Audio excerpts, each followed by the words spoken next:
I don't think I've ever opened on a video by saying this before, but I have a feeling what I'm about to do is going to be a complete, total, and utter waste of my time. But I'm going to do it anyway because maybe it'll help somebody else. That's just the way I view things. So in front of me,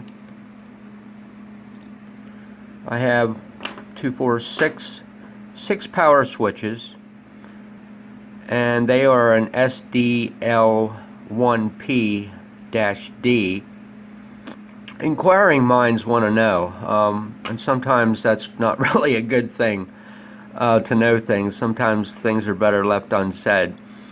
But when I got these out of the package, I immediately went like this, and as soon as I did that, I said, these switches aren't right.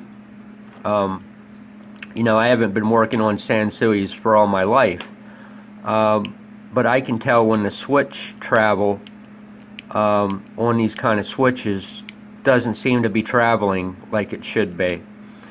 And what I mean by switch travel is the actuation in and out, the total distance that it takes to set the latch inside and to release the latch inside.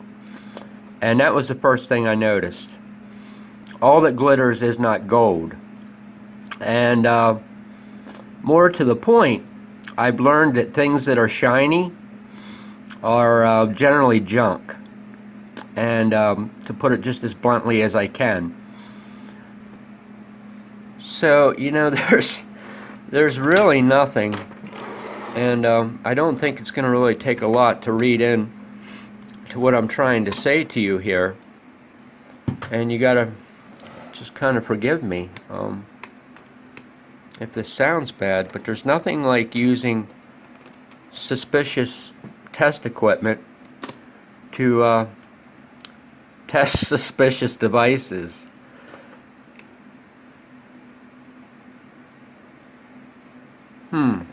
Interesting. Maybe I should switch this video topic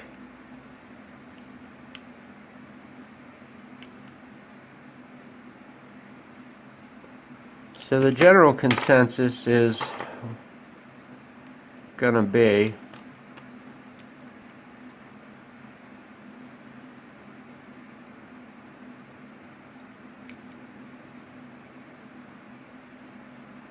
this is certainly not a I'm trying to think of the right words for it, a really relevant thing to be looking at.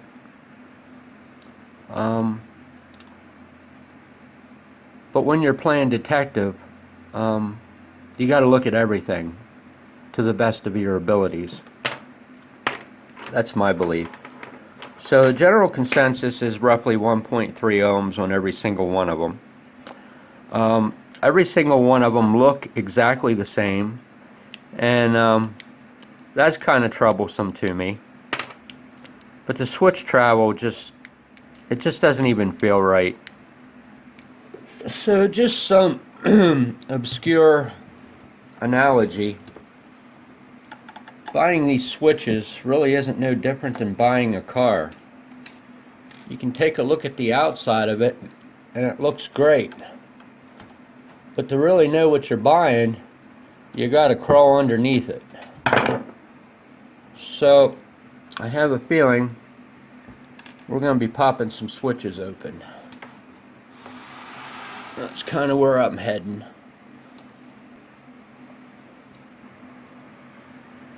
So I gotta stare at this for a second. I am almost 99% sure I've had this out of there before, but I'm just kind of eyeballing it up to see. Yeah, I'm already at the point where it doesn't take a rocket scientist to figure this out. It's got the UL label on it. This thing here clearly is not, you know, I don't want to have to edit things out of my videos. So I'm not sure if I should just end the video here and forget about it, or what I'm going to do. There's no way on God's green earth that this switch is an Alp switch. And I'm not even sure I even want to waste my time, because it's just not even worth it.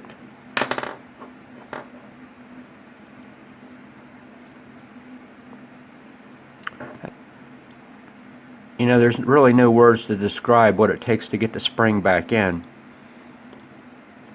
But you know, I got 6 of these, and I'm already convinced they're a piece of junk before I even look at them, so I don't really think it matters if I lose a spring to one. I'm not going to be so careful about taking this thing apart. And what I'm interested in is on the very bottom. And I see a lot of shiny.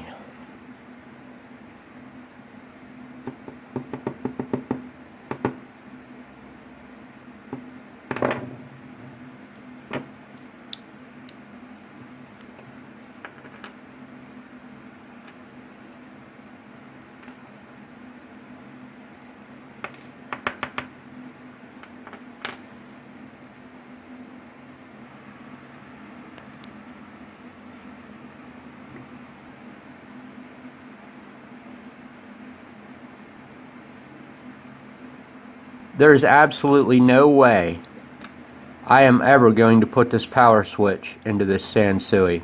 It's not going to happen. Not in 6 trillion years will I put a piece of junk power switch like this into this sansui.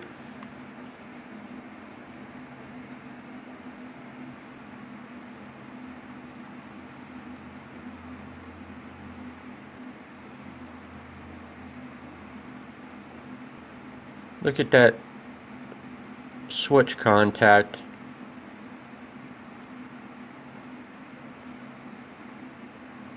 There isn't 1 micron of anything on that switch contact of any caliber to it. Not 1 iota.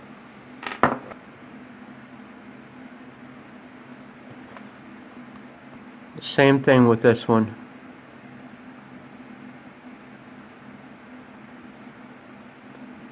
You know, kind of resembles a switch to me that was just made out of a recycled soda can. It's really the best way I can put it. So I really truly do apologize. I knew this was certainly going to be a waste of my time, but I certainly didn't want to waste anyone else's time watching this video.